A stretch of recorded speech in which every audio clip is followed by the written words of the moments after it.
Welcome to Mindset to Motion podcast, where transformation is not just a dream, but a journey we embark on together. I'm Chase, your guide on this path of health, fitness, and mental resilience.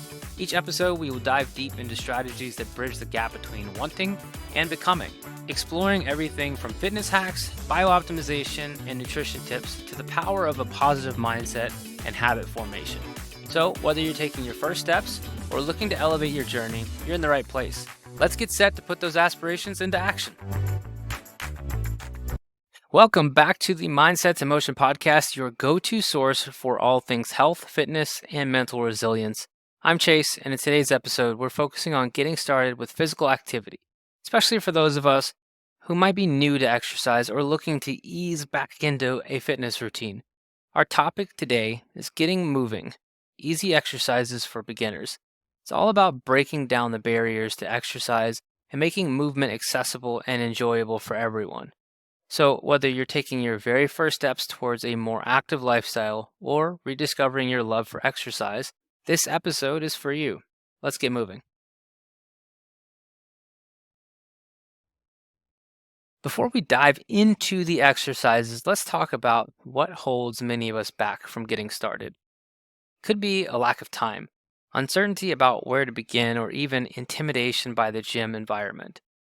It's completely normal to feel this way. But the good news is there are countless ways to incorporate exercise into your life, no matter your schedule, fitness level, or experience. Think about what's been stopping you from exercising. Identifying these barriers is the first step towards overcoming them. In our first mindset episode, which was episode 1, we discussed barriers in depth. If you haven't watched that episode, I would recommend going back to watch it after this. It will always be easy to find a reason to not work out. A lot of us are looking for that hit of motivation, but what I have found works best for me and my clients is working on discipline. It takes discipline to keep to a routine, to go get started when you don't feel like getting started. So BJ Fogg said in the book Tiny Habits, motivation is like a party animal friend. They're great for a night out, but not someone you would rely on to pick you up from the airport. You must understand its role and its limitations. He also states in regards to designing your afters, things that are prompted by triggers. If it doesn't work, don't blame your character or willpower. Try to redesign what your environment is telling you to do. So what does this mean? If you're in a situation and you're trying to not eat, you're trying to not access some type of food that you don't want to eat, and yet your environment has you surrounded by that type of food, chances are your trigger is going to prompt you to eat something that you don't want to do. So manipulating or changing what your environment is telling you to do can have a big impact. So if it's exercising, having things close within your reach that you can work on exercising, different types of tools that you can use for exercising within your reach is very important for you. Change the way what your environment is telling you to do. If you know that walking is something that you want, get a walking pad. That's something that I've implemented into my environment because when I see it and I'm standing up all day, it's more likely that I will implement doing that during my breaks than just sitting at my chair. So redesign your environment so that your environment is telling you to do the things that you're trying to implement as habits. Now, let's talk about some easy beginner-friendly exercises that you can start with. The key here is simplicity and consistency. Walking. It's simple, it's free, you can do it almost anywhere. Aim for a brisk 10 to 15 minute walk to start, gradually increasing your time as you feel more comfortable. But let's dig into this a little bit. Walking is subjective to where you are starting from. If it is hard for you to walk 20 feet without stopping to hold on to the wall, then going for a 10 to 15 minute brisk walk outside would be dangerous. You should focus on an amount of time and distance or speed that you feel confident in completing and that you would be able to do 7 days per week. I had a client tell me that she couldn't walk to the end of her driveway and back, so I suggested to the end of her sidewalk and back to the front door, where she had a chair that she could sit down if she needed to when she got back. When she measured how far it was from the couch to the bathroom, the sidewalk was an extra 5 feet. Keeping consistent in this will help you to where starting down the driveway and back to the sidewalk will become manageable. If you are unsure, take a family member or a friend with you for the walk who could help you or provide balance when needed. Many of us have a problem with getting back into working out and pushing way too hard in the beginning. What happens? You're so sore that you do not want to do anything for a week. When I say start small and gradually increase, I mean by 10 to 15 steps at a time, which doesn't mean every day. You may need to maintain a certain distance for a few weeks before moving up to a further walk.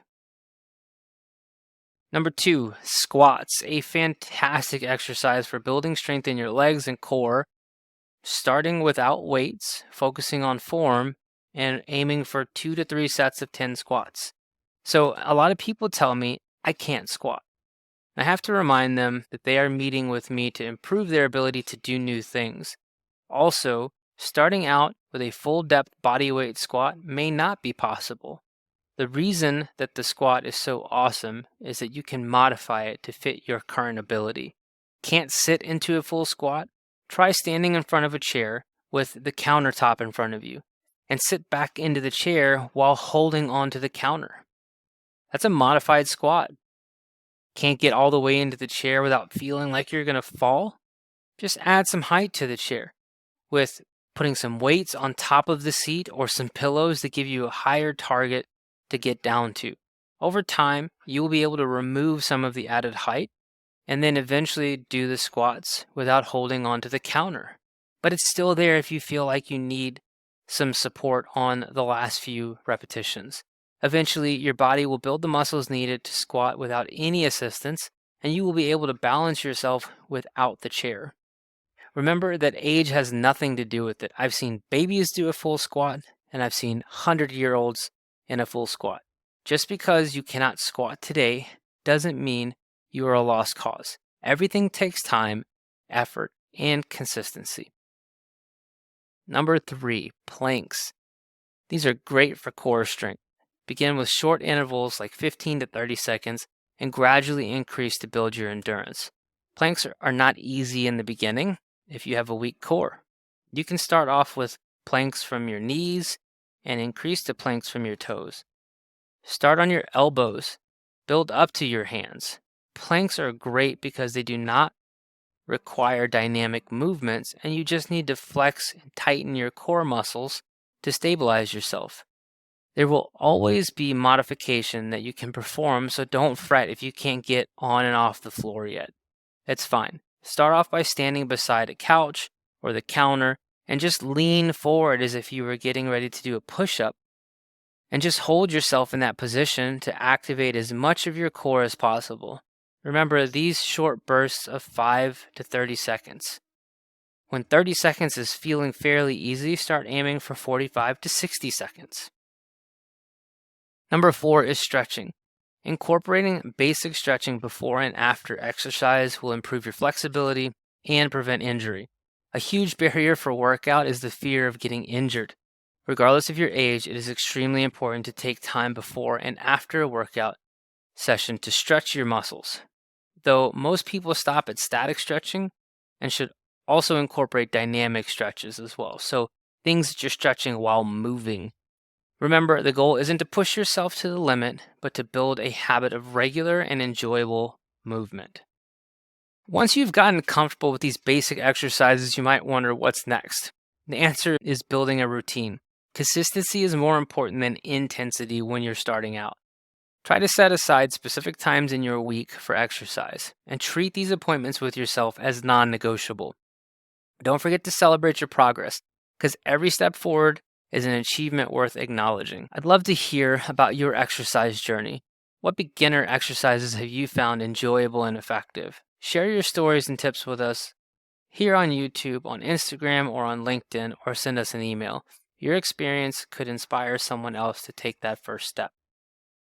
conclusion, and wrap up. That wraps up our episode on getting moving, easy exercises for beginners.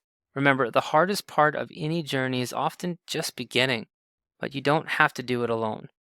We're in this together, and every small step is a victory.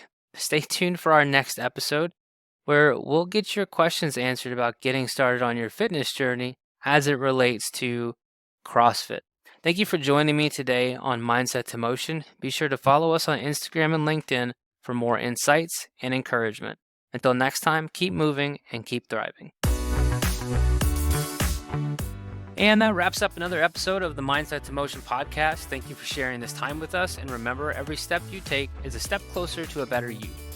For more insights, tips, and stories, make sure you subscribe, follow, and join us next time as we continue to transform our mindsets and set our lives in motion.